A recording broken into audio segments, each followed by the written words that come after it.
Hey everyone, thanks for joining us for today's C2SMARTER fireside chat with Professor Gongora-Svartzman as a part of the Student Learning Hub series. And I'm Jingqin Gao. I'm the Assistant Director of Research at the C2SMARTER Center, a US DOT designated Tier 1 University Transferring Research Center focused on reducing congestion. And in today's fireside chat, we will explore the synergy between data-driven careers, industry, and education. I know you may already have the question about, what is a data-driven careers? We'll get to that later while we start the talk with Garby. We will provide insights on maximizing the value of academic and experiential opportunities, bringing, bridging the gap between the education and real-world applications, and offering guidance on post-graduation career transitions. And a few administrative notes before we begin. We'll be recording this session and uploading it to the C2SMARTER Center YouTube channel. I also want to encourage you to participate through posting questions. You can use the Q&A button at the bottom of the Zoom window, and we'll go through those questions towards the end of the talk. So first of all, let me give a very short introduction. It's actually not very short, but a short introduction of Professor Gongora-Svartzman. Professor Gongora-Svartzman serves as an assistant teaching professor for Hans College of Information System and Public Policy at Carnegie Mellon University, where she teaches various courses, including exploratory data analysis and visualization with Python, machine learning foundations with Python, and data analytics with Tableau. She also holds the role of faculty advisor for capstone project for various graduate programs. Before joining CMU, she was an adjunct instructor at Stevens Institute of Technology's Business Intelligence and Analytics program, and an adjunct associate faculty at Columbia University's Applied Analytics program. Her research focuses on urban informatics, data visualization for decision-making, and resilience and social perception. Her work uniquely bridges technical service performance with human perceptions, covering areas like disaster preparedness through social media analysis, smart city service quality, social equity movements, transportation services, and decarbonization strategies. She actively contributes to the field as a member of Informs, organizing sessions on diversity, equity, and inclusion, and serving in various leadership roles. Beyond her academic pursuit, she also champions women in STEM, diversity, equity, and inclusion in computing and mentors students in data competitions. So by reading this bio, I already saw a lot of success, a lot of focus. So Garby, I do have this very first question. Today's topic is called From Classroom to Career, right? How students can harness experiential learning for future success. But I do really want to get your idea of the definition of experiential learning, because this can be very, slightly different based on different aspect, different domain. So do you mind of giving us your thoughts on what does experiential learning means? Absolutely. Well, thank you so much for introducing me. Thank you so much for having me in today. This is a topic that is highly related to what I do in the day-to-day, and I'm always excited to share my expertise, share some advice, tips with students. So I'm extremely grateful to be in today and happy to answer any questions. So let's start with the one you just mentioned on what does experiential learning mean. And this one is a confusing one in the sense that depending on which panel you go to or who do you ask for, it can have a different flavor. So let me break it down into a few points. We can talk about experiential learning as the what happens in the classroom that prepares students for the real world. So this would be having students dealing with real world data, case studies, having them reflect on this case studies, but also developing the skills that they can transfer into their professional life. So you can view it as a type of process and teaching philosophy that will allow the students to have this hands-on experiences so that they can later translate them into their careers. Another way of looking at it is through classes that are solely focused on hands-on experiences. So this would be something like a capstone project or summative classes that you take towards the end of your degrees, whether you're doing undergrad or graduate studies, that would allow you to have that interaction with the outside world. At least at CMU, we have clients, sometimes clients that are either in nonprofit organizations or for-profit organizations, so that the students can have that experience of working with a client and let's say joining up all their skills they have learned throughout their program to figure out a solution that will help their client. And then the very last one that I would just mention is if you're somebody from industry, you might view this question slightly different as to somebody that has a bridge between industry and academia, and you might be fostering games or applications that will enrich those bonds with academia. So a couple of examples would be, there's companies like Tableau, Groby, Kinaxis, and so forth that have special educational programs where they can come in and teach along with us to students how to use those tools that transfer, those tools and concepts that transfer immediately into the workforce. So as you can see, we can touch on all these different aspects that are considered experiential learning at the end of the day. That's actually while you're talking, I was like, I think this is what the Student Learning Hub is trying to do, right? It's more like, transforming the knowledge, maybe from the classroom, from what one student learned, and then transforming that to something that tied to a real world example, hands-on example, and maybe like through some tools or, so I think that is great. That is a very good start for like having the definition of what does that mean. But like just coming back to the topics that related to the student. So what do you think, like how can students best identify and seek out like valuable experiential learning opportunities while still in school? Because a lot of things, like at least like when I was a student, there's a lot of time that we may not be aware of these opportunities. Like you learn things, but it might be hard to say that, oh, how I transfer these knowledge from the classroom to something that would be really useful for my future career, or like for like any type of like real world projects. So do you have any advice on like how the student can actually identify those opportunities and make it useful?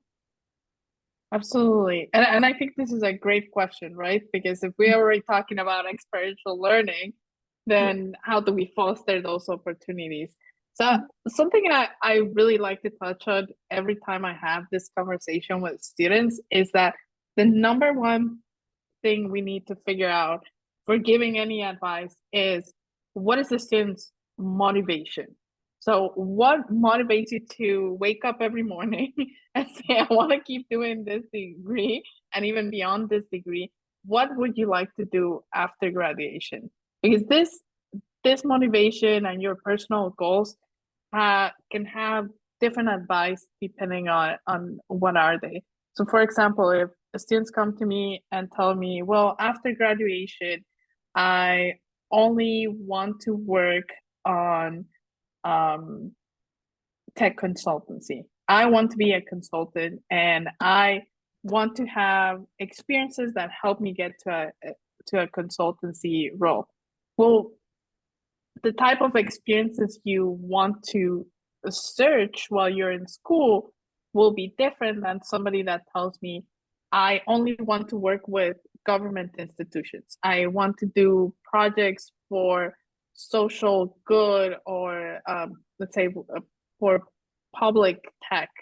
So all of these are different avenues. To be more concrete, if you were looking to break into government institutions, then your background and experiences needs to be a little bit different. So try volunteering into local governments. There's always opportunities in the places you are, whether you're New York or like myself in Pittsburgh. There's different opportunities to participate with your local communities. It doesn't need to be a political endeavor. It can be something that you're interested in. A lot of our students here participate in food drives, and kind of this local agencies that don't have a lot of experience with data but would benefit from having a student, and they will welcome volunteers in that sense. If you're somebody that is not interested in working in federal government or in local governments, then maybe you want to focus more on opportunities that will give you that would upskill your abilities, right? So we're talking about internships, we're talking about maybe data competitions, working with other teams, going to networking events, and so forth. I'm not saying these are not useful if your goals are different, but you also want to seek opportunities that will be specifically useful for your goals. And then there's also the student that comes to me and tells me, I actually have no idea what I want to do after I graduate. And that's fair. Exactly, I want to ask that question because there are a lot of time that we don't know what we want to do when we're like college student, right? Exactly. And that's perfectly normal. And I want to say this out loud. A lot of us, even if you see us in positions like yours or mine, there were plenty of times in our careers where we had no idea what we wanted to do. So this is another way that you can leverage your opportunities at school. You should start by thinking, what do you have curiosity on? And try those opportunities. At the end of the day, when you're in school, the let's say the risk of trying out something is far less than if you're already out there and have a job. If you have a job, you at least have to stay a year in that job while you look for another job. Sometimes it becomes harder. The risk in terms of monetary career and so forth is a lot higher than if you're at school and you try out a hackathon and see if you like that. If you try out a volunteering experience for a couple of months, if you try out an internship and it's just 3 months, it's not a long decision if you think about it. So you have a lot of flexibility to try different opportunities and try to figure out what you like in that sense. I actually want to add one thing to that because I feel like, it's very important to try different things out. But there's also, maybe on the safe side, I would say there are a lot of skill sets that are very flexible, that it doesn't matter, if you want to become a professor, become a government agency employee. Like, for example, what I know, like Gabi is the expertise on doing data visualization in GIS. And both these skills, they are so commonly used almost in every field that, you might like, even if you're working for Google, you might be able to like using GIS tools, right? And you have to do data visualization anyways. So I feel like if you're not clear of what you're going to do, like, of course, once you have a very clear goal, you will be more focused, what experience you will need to have. But if you don't have a clear goal, maybe while you're trying out different things, at the same time, you can at least start with these type of skill set that we know that no matter where you are, you should know a little bit about it. And that will also like maybe build up the confidence of, having some skill set that is always useful. And Gabi, you probably can talk more on GIS, data visualization, because you're the expert on it. But I think that's something that I want to just bring it up front, that, it will be very useful. And it's also based on my personal experience, because I'm in transportation right now, but my undergrad is physics. It's totally not related, but it's not too related to transportation. But there's these two, like GIS, I learned it through my undergrad study, and I'm still using it right now. Even, after I graduated from the university. So I think these are some useful tips. I think like everyone can be benefited from that.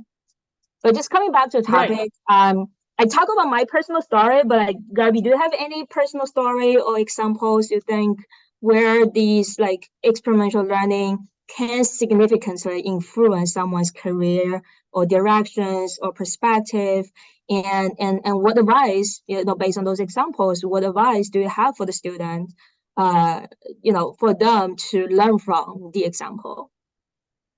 Absolutely. I think I can think of a couple that might be related to different stages of your career. I'll start with the one that's furthest, and maybe some of our audiences at a younger stage that you're kind of trying to figure out your senior year in your undergrad and so forth. So I'll tell you a little bit about my senior year many, many years ago. I was actually doing a double major in computer engineering and electrical engineering. To be honest, I ended up doing a double major because I wasn't entirely sure which one I wanted to pick. And I thought they were complementary and they would be useful for me in the future.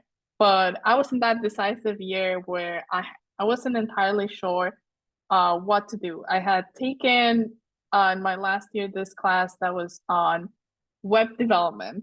And I'll tell you in a little bit why I'm choosing this story. And it was a very practical class. It was very hands-on.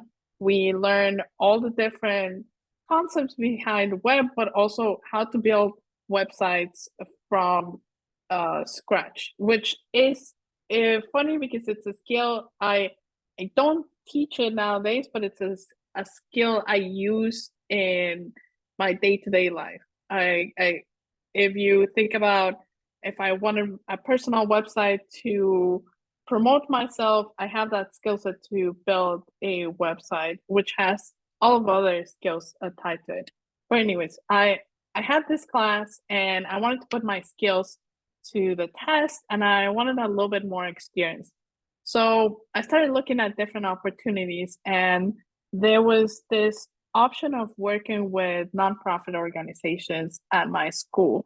And I picked one that was close to my heart in terms of what they did, which was help women develop their business ideas.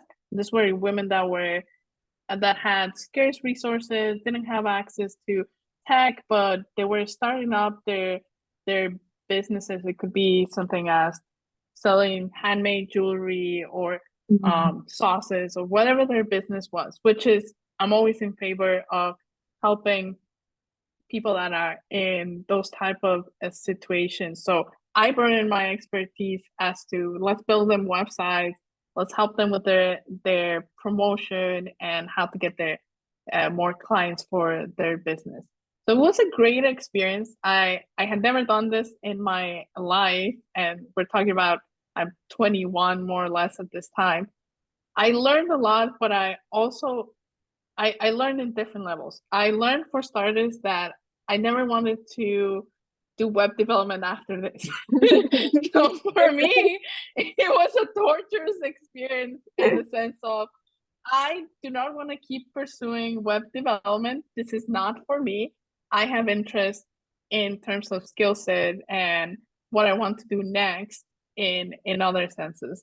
This was my first approach with having to deal with clients that do not speak technical, and it gave me a lot of insight into how I need to develop my communication skills, my visualization skills, and how to communicate with different people that are not speaking that same professional language.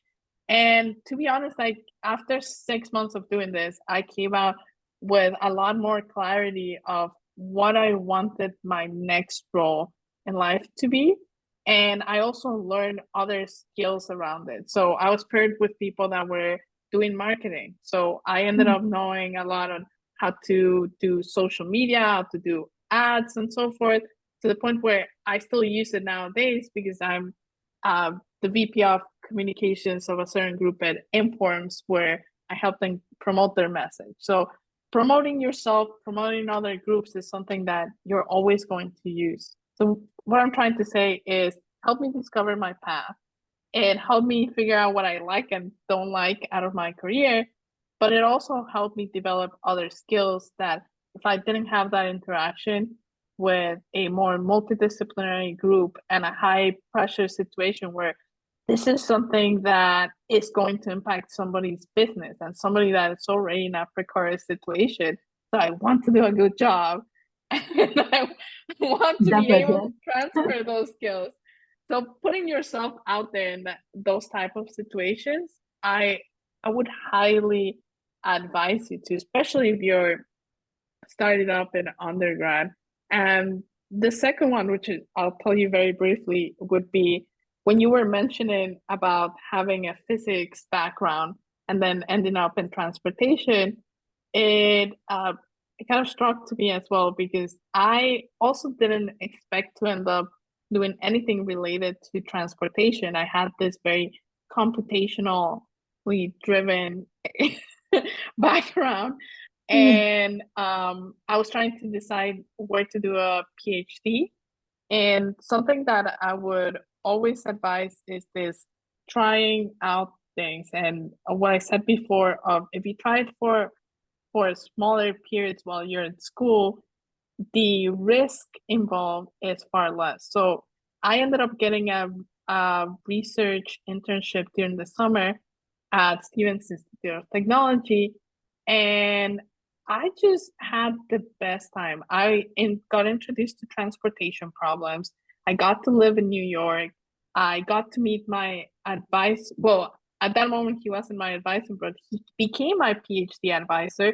And I received a PhD offer after that summer internship. So it's just nearly 3 months of my life that I started off this internship thinking this will be a good experience. I've never done transportation, but this could be interesting. And it turned out to be a life-altering decision where I ended up doing a PhD that deals with smart city services, and in particular transportation. That's And amazing. I know, right? I ended up here by accident, and getting to know your advisor, because I feel like if I didn't have that chance, it's very hard to pick where you want to be and which people you want to be with. So thinking about our students that are in the audience, think about internships you're motivated to do. And it doesn't, if it goes badly, then it's just 2 months of your life, and you can try another internship next year.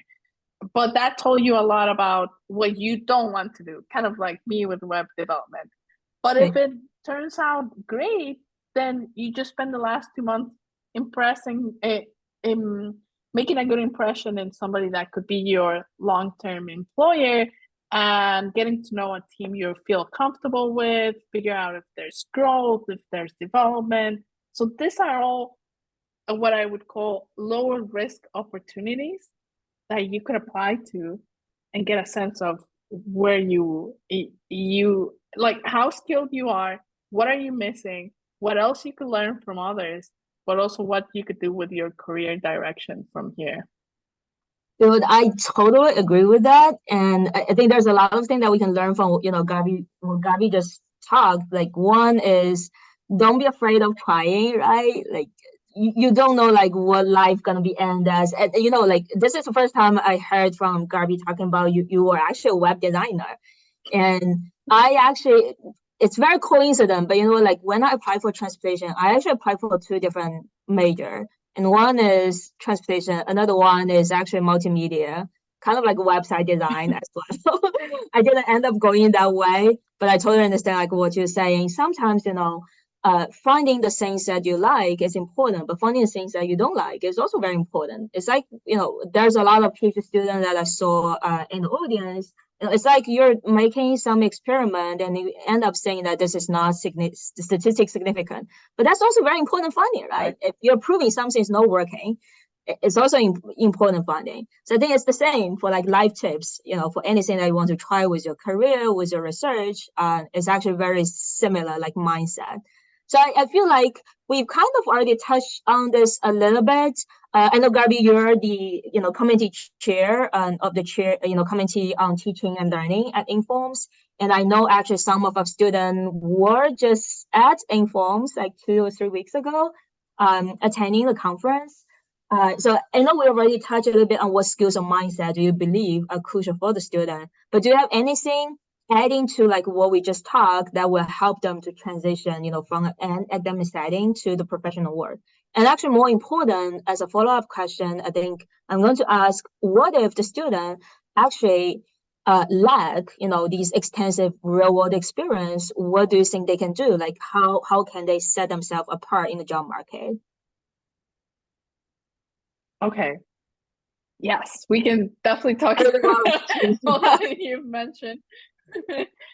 So let me break it down into a few things. The first one you mentioned, opportunities like Inform. So we've been talking about trying out different avenues, discovering what's your path.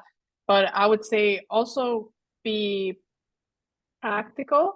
If you want to improve your skills, there's certain opportunities. If you want to have the experience and figure out your path, there's other opportunities. So we've been talking about how to figure out your path, but also think if you feel a little bit hesitant about your skill set, there's scopathons, there's hackathons, there's data competitions. There's a lot of opportunities nowadays with that mentality of I don't need to know everything, and nobody knows everything, to be honest. We're all learning every day. That you could upskill yourself. So there's a lot less barrier to access information, to access high quality courses, to have these experiences with the type of opportunities we have nowadays. And in terms of the mindsets you're mentioning, and Janie, I would say, first of all, you have to consider that this is that the fields we're all in, or at least I'm assuming everybody in this call is, they're always evolving fields. And we cannot settle with, we just did a degree and then my knowledge is going to be the same for the next 20 years. In 20 years, we don't know. You might not be coding in Python and Python might be useless. Well, this past year with generative AI, we've all learned that we need to start learning about this different tools and applications and what LLMs mean and so forth. And because this is something that I know, right? It's not going. Think of the announcement of GPT. Today, like I was like, it's gonna be a new evolution again. Yeah. Exactly. So having that mentality of this is not where my learning ends. You are a forever learner. You need to keep learning in your jobs. You need to be up to date with what technologies are coming up. You need to be trying to have these opportunities to upskill yourself. I think thinking about our students that are also going into the market very soon, think about like there's a lot of people right now that are very highly qualified, that maybe are from previous banks, may have a lot of experience and so forth. So how do you differentiate yourself? Thinking about having skills that have that potential to last you 15, 20 years versus the ones that just have 3-4 years. So 3-4 years might be a coding language, a tool, and so forth that could change. I mean, Python's pretty solid right now, and there's other languages, but there's been languages that we don't use that much. When I was going to school, the only language everybody was coding in was C, and C was supposed to be the future, right? But now hardly any university teaches C, or hardly any of you learn C. So think about what is behind the coding. There's problem-solving abilities. At the end of the day, a job is wanting to see how do you break down a problem and what type of actions do you take to solve it. Second thing is always being in the mentality of upskilling yourself. Surround yourself with people that you can always ask questions and you can learn about different professions. So never treat a team as the software developer and I'm only going to be doing software development. At the end of the day, you are part of teams. When you go out into the world, you need to be able to communicate with different people, talk their non-technical languages. So communication is key, and be able to phrase these questions and talk at a high level so that the whole team can understand. But also asking questions about how they do their job and liaising between these different positions is really important. And I would say two more things. Leverage your professors. We are not only here to impart you knowledge, but I have a lot of students that ask me for reference letters, that sometimes we have contacts in industry and government and so forth.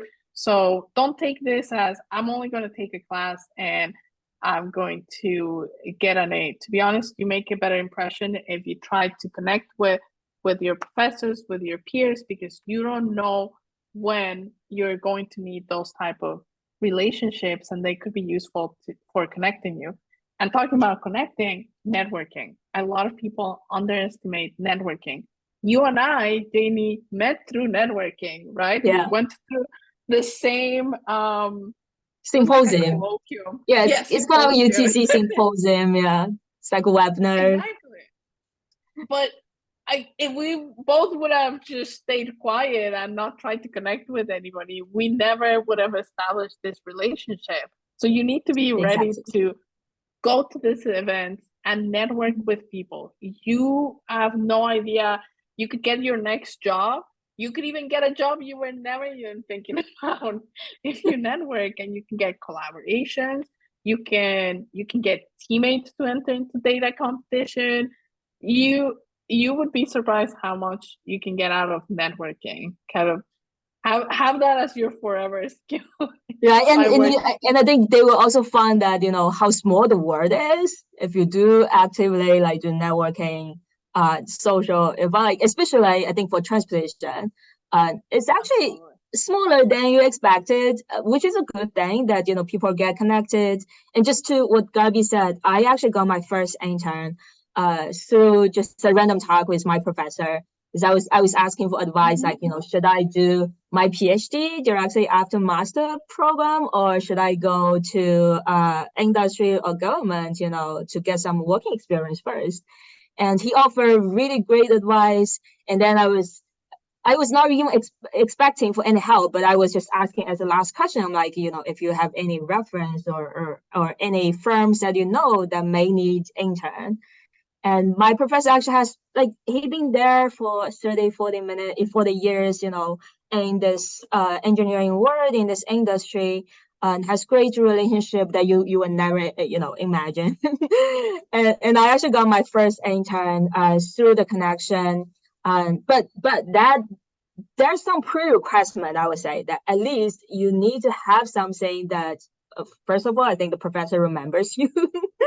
That means try to do aside from the grade. Yeah, aside from the grade, but at least like I think it's important to show that you're actually proactive. You know, maybe don't be shy to ask questions during the class.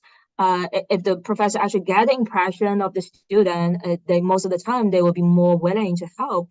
And yes, everything that Gabi said, I think is very important. And I love your point, your tips on the mindset, because let's say like maybe we're doing data analysis, you know, we're doing some traffic analysis for a project, but ultimately I think our mindset should be in a way that, you know, what is the goal for doing that? We're actually trying to make people's life, you know, improve better, improve traffic safety, wherever, or maybe like make some policy change. But, you know, these are the ultimate goal. It's not like I'm just doing the work, but it's more like my work gonna have some impact, right, to the society. It's gonna have some great impact. It will improve people's life. And I think that's, at least for me, like that's the charming point of transportation, because you'll be seeing those physical changes, like, you know, in reality, in the real world. Like if you're making public plaza, maybe you'll see that public plaza one day in a row. Then that's amazing achievement.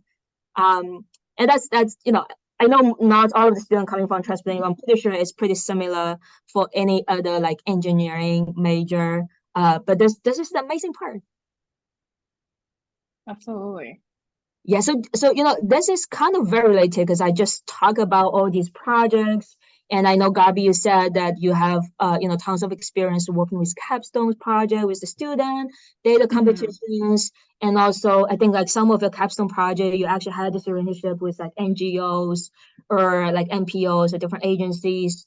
So how do you think this impact about society? How can students be proactive in ensuring their tech contributions are actually positively impacting the society? Do you have any tips or especially I think right now we have a really rising emphasis on like transparency, public trust, right? Everything like that. Absolutely. I would say it all needs to start with thinking that what we're learning in the classroom is not just data. There's people behind the data and creating this consciousness behind the data. So maybe if I give you an example of one of these projects, it will be a little bit more clear. This one actually has to do with NYU. So yeah, I know, right? I hope I'm not disclosing too much, but hopefully it's a good one. So last semester, I was advising one of these capstone projects, and I already told you all that I went to school in Stevens, which is in Hoboken, New Jersey. So I obviously have some contacts from New York as well. And there's an organization I got to work closely with during my PhD, which is called One to World. Maybe some of you in the audience have heard about it. This organization helps international students kind of feel more acquainted with New York. They have different programs for creating experiences with local communities, fostering activities for international students to feel more welcome in their stay during their master's, PhD, and so forth. It's a great organization. I actually volunteered for them during my PhD, where we had I think they called it a global ambassadors or global classroom, something like that. So they have connections with schools around New York, and they like to bring different cultures to the schools. So I'm originally from Mexico, and I would pick a topic from my culture, for example, Day of the Dead, or how women are viewed in my country, would do a small presentation, and then would go to middle schools, high schools, and so forth to talk about issues in my country, or sometimes not issues, just talk about my own culture. And it was very gratifying. I love that experience. But going back to the capstone, I brought in this organization as a client, and we had a group of 5 students working on this project. And the main issue was that they have a lot of schools in New York, NYU being one of them, that struggle with providing housing for international students. So you're an international student, very hard at the beginning when you don't have a social security number, when you don't have anything in this country, and renting an apartment in a place you've never been to, and you might even struggle with the language. It's very, very hard. I can tell you from own experience, and I'm sure a lot of you have experienced this. So they're starting a new program where they're going to curate a lot of properties and provide these properties through One to World and another organization they partner with, so that they pre-evaluate those properties. The students don't need to have a social security number or like a long history in this country to rent, and they provide a lot of facilities. So our job in the capstone was developing machine learning models so that we could identify areas in New York according to different universities, NYU being one of our case studies, of what would be ideal locations and type of properties that students would like. And I'll tell you this, my students started very technical as to, we need this machine learning model to have this performance, and we're going to use this methodology. we're going to evaluate data from crime, transportation, amenities, et cetera, et cetera, et cetera. But the issue that we got stuck on, and we had a lot of conversations with my students, is that at the end of the day, this is a model that is going to be used and affect students' life, right? So whatever decision you're making, at the end of the day, we have to evaluate what are the type of metrics that we're using, and how does that metric translate into people. So being very transparent about, this is the process that we're using, this is how correct it is and how many times it can be correct. Talking about what are things that make sense for the model but might not make sense for real life. So for example, at the beginning, the model was giving us very high performance and was giving us availability in neighborhoods that were in the Upper East Side, because there were a lot of apartments in the Upper East Side. But you know that as anybody that lives in New York, the Upper East Side is very expensive for students. So there would be no way that they could afford those apartments, because the model was making decisions based on resources, availabilities, how secure the area was, and so forth. But it wasn't realistic. So this is what I'm trying to say. Let's think about how do we join this to we already spend a lot of time with students learning about this hardcore skills, learning about GIS, learning about machine learning models, and joining all of this. But what we often forget is how to instill this data literacy so that students can know what exactly data is referring to and how to translate it to non-technical people. And also having this transparency in how what is behind the data. We cannot disconnect from the data. We have to think about the people we are affecting and how this will benefit or not the public good, and not just reporting what the model says because it's a model and because it's better performance. Okay. Exactly. I think, while you're talking, I was like, maybe for the model, like affordability should be some important input, along with all of the other factors. Of course, for a safer place, maybe a more convenient place, it will be expensive, right? But I love your saying, I think like there should be like even a layer of validation, like these are the model output, but we need to validate the output if it is actually making sense, not just from the academic aspect of, it's very accurate or it has a very high performance, but also from indirect aspect. But it's more important, like, for society, like, first of all, like, is it making sense for the problem that we're solving? Second is like those indirect benefit or burdens that may be hiding there. And then the thing is pretty related to a lot of like training topic right now, why we're talking about like, equity, data equity, transportation equity, diversity, inclusion, like a lot of new technology that is initially ideally built for maybe like people with, disability or disadvantaged communities. Exactly. There are other factors that impacting the deployment of the new technology that end up that the people who are benefit from the new technology are always the rich people. So there's always this debate and trade-off and the thing like things, missing pieces that should be considered throughout the entire life of the project or the idea, or even as like a researchers or student researchers, I think that it comes back to the question that I asked about the mindset. It's like,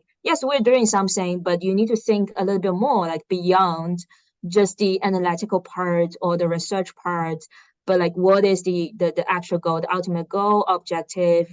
Am I considering all the pieces that is important to this problem that we are solving, and also from a real world aspect? Because I think for transportation it's really good because that's something that everyone knows, that you see all the problems in your daily life, and it's more understandable, like logically. Like if I say something about double parking, people know that it's annoying. When you see like a on the street, right? So I feel like we actually have that advantage of understanding. It's not like a physics problem. Maybe you have to imagine like something, but like we have that in the reality. So I really love these tips that kind of I think if we can have that mindset always, for any project, anything that we've been doing, it will be really helpful. It will be targeting the core part of the problem, or any project that we'll be doing.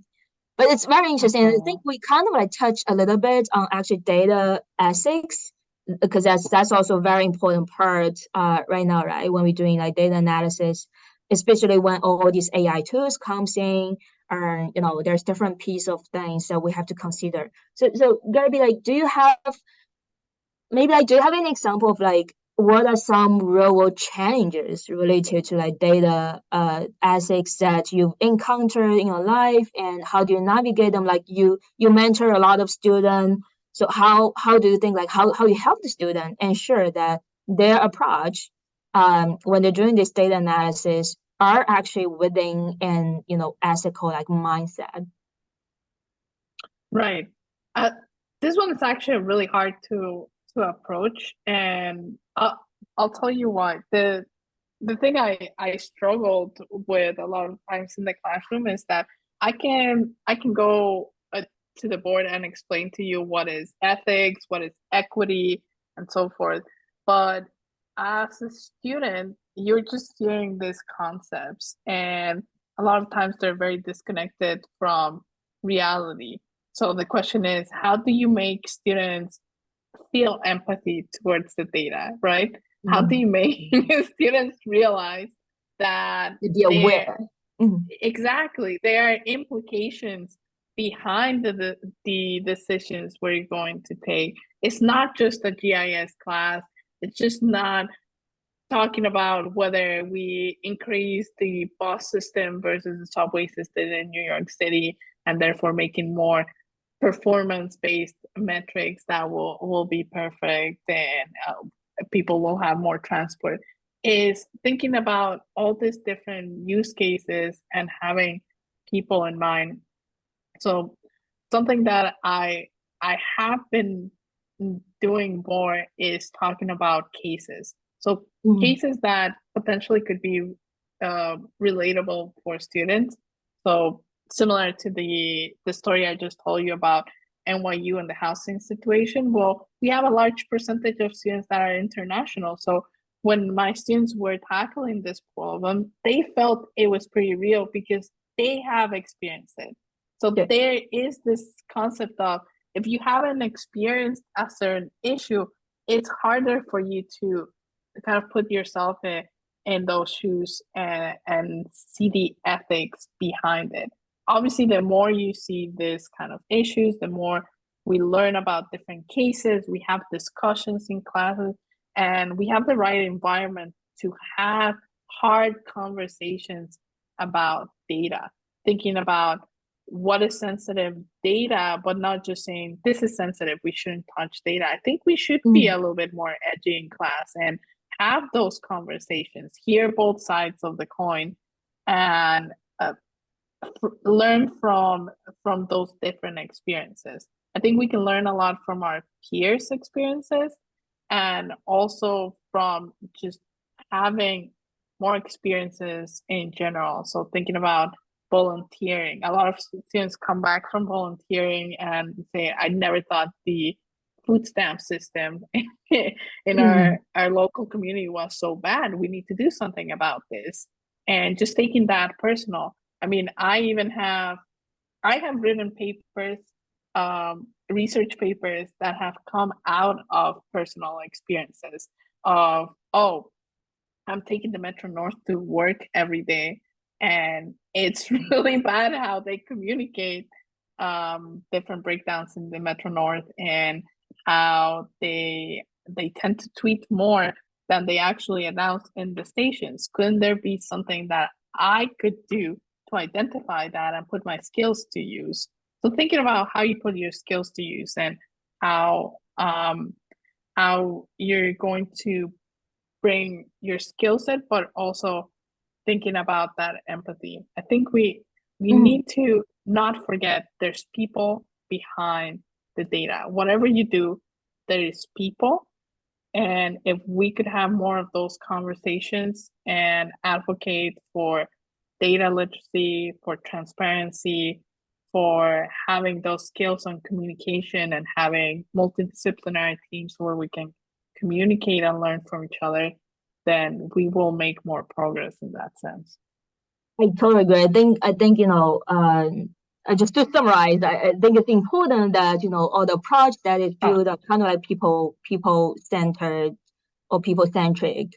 That because we are, especially for transportation, like we're providing transportation system basically is providing service to move people and goods. So it's very important that they are the center of the problem. That everything that we made is trying to make people's life easier, right? Make commuter easier, make food delivery or a good delivery easier.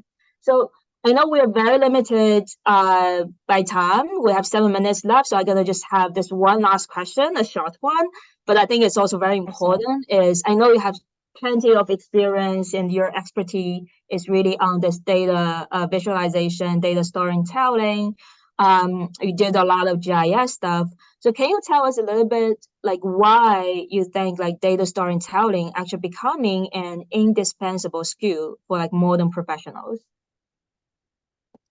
Absolutely. I think it, as you said, we touched a little bit in through the stories, but to make it even more clear, think about,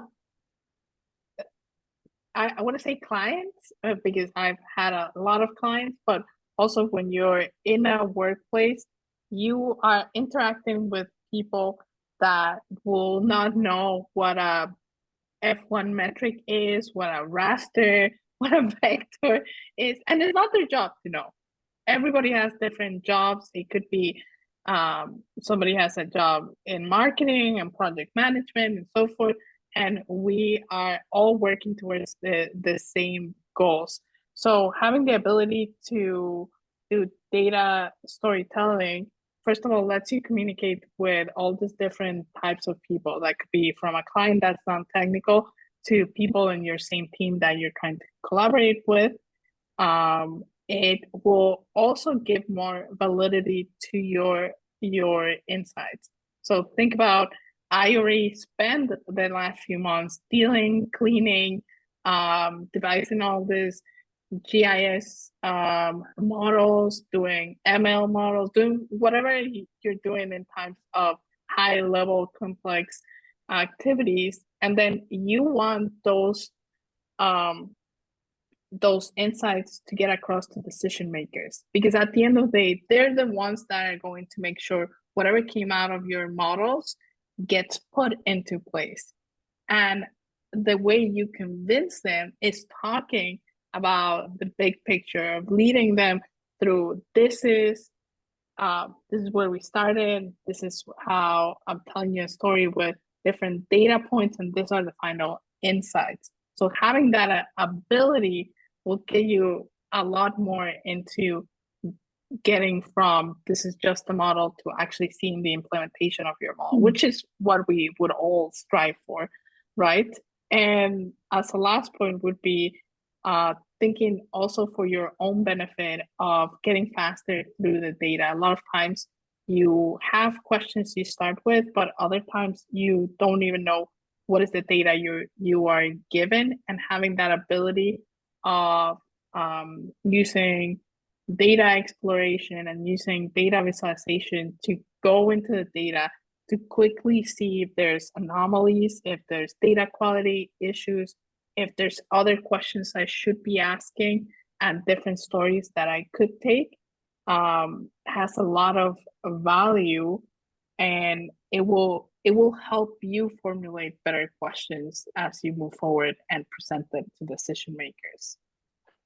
I mean, fantastic point. And also, I think everything that you just said, also you using project as examples, it also aligns with like research papers as well. And any student who are writing research paper, think about you're actually telling a story, a data story. Most of the time, because we did a lot of like data-driven analysis. You're telling a story to your audience, to your reader, and about like what I'm trying to actually say by my research. So that's very important tips.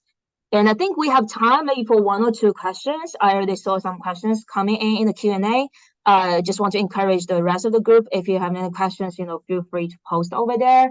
or I can get the contact information of Garby that, feel free to contact Garby later as well. But I want to read this question. So we have one question from the audience asking, first of all, he or she expressed, that he loved all the topics that we were talking about.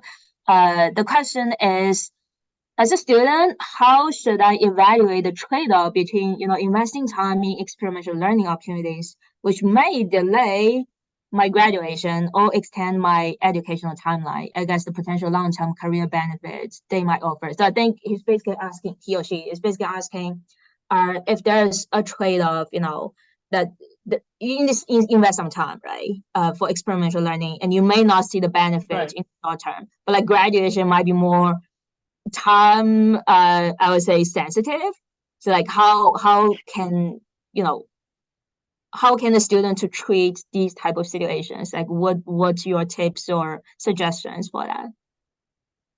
Absolutely. I think this is a great question, actually. And let me address it from different points. First of all, this is going to sound controversial, but grades are not everything. As much as we want to believe that 4.0 is always going to get us a job, that is not the reality of the job market. You still have to go through a series of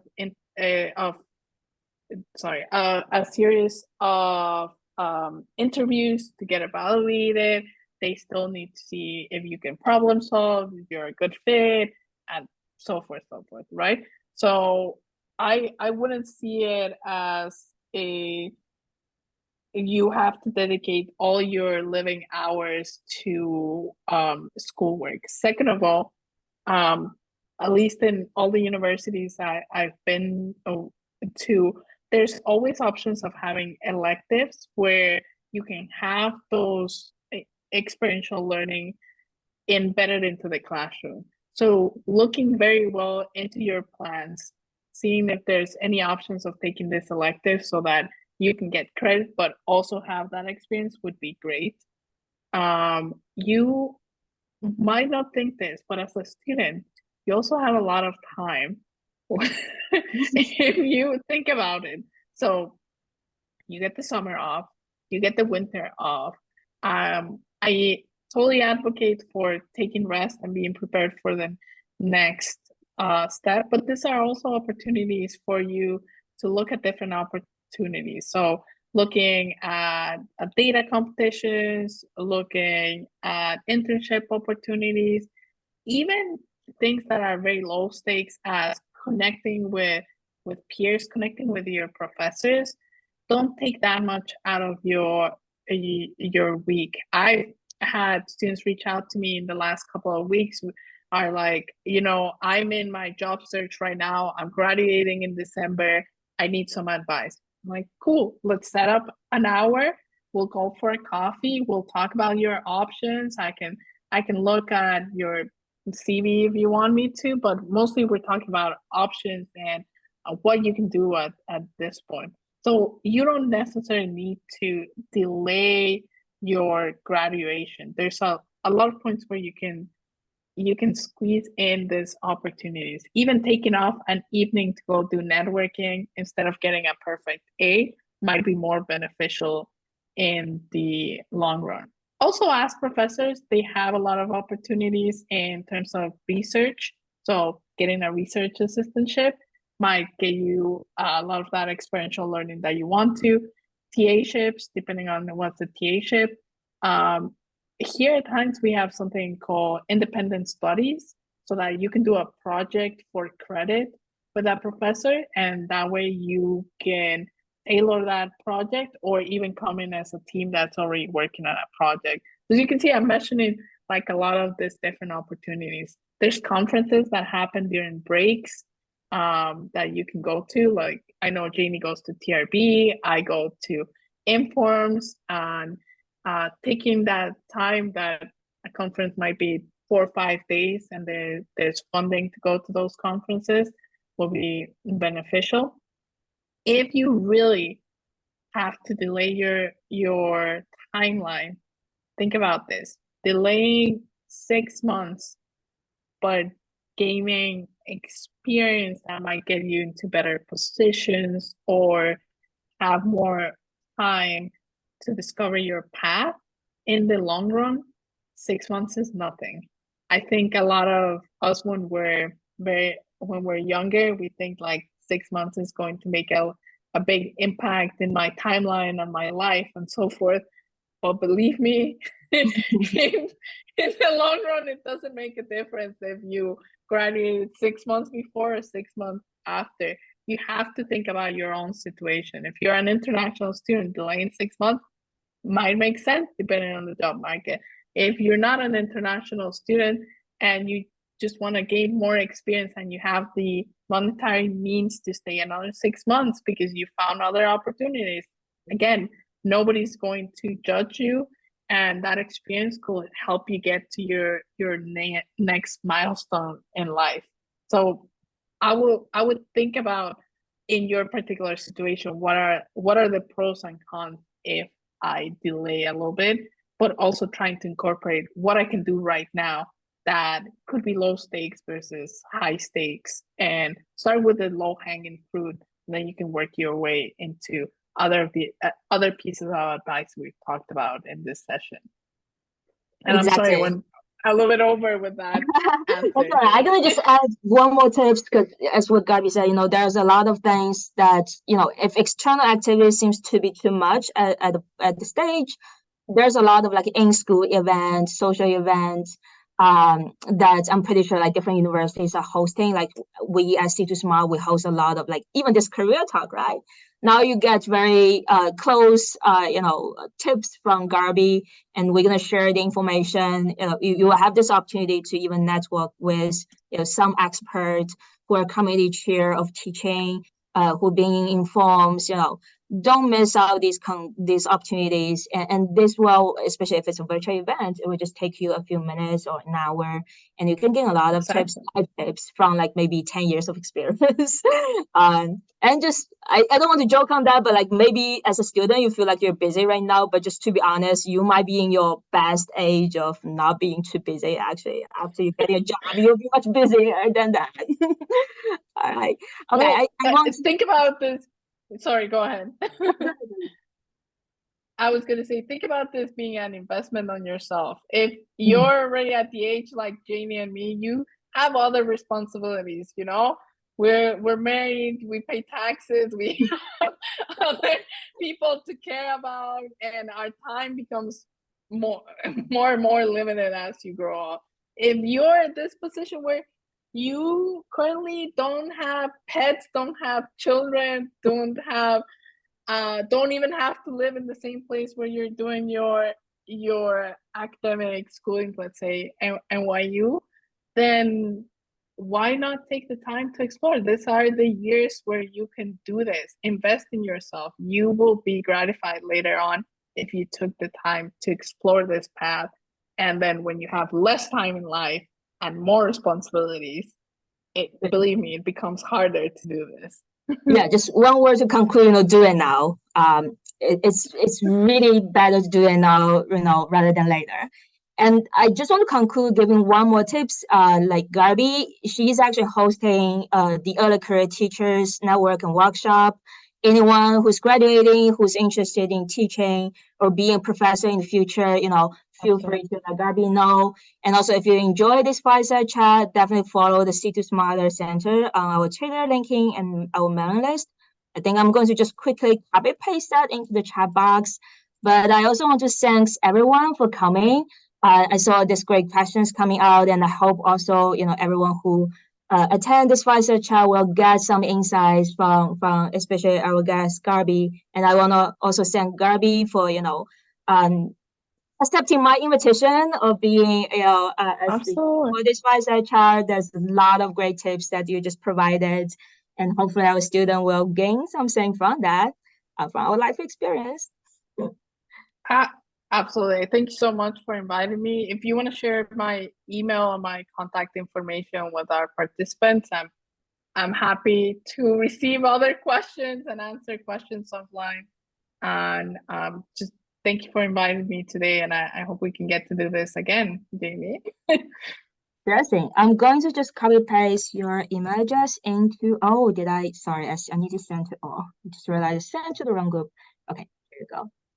Jamie, I think you also sent the first Yes. links. You only sent it to, okay. Right, okay. Now I'm in the right So group. now everybody has them. Yes. If you have any follow-up questions, feel free to send an email. Feel free to follow C2SMARTER ranking trader and our mailing list. And we'll be seeing you in our next event. Thank you so much, Gabi. I hope everyone will have a great, rest of the day. Thank you. Thank you and take care. Bye.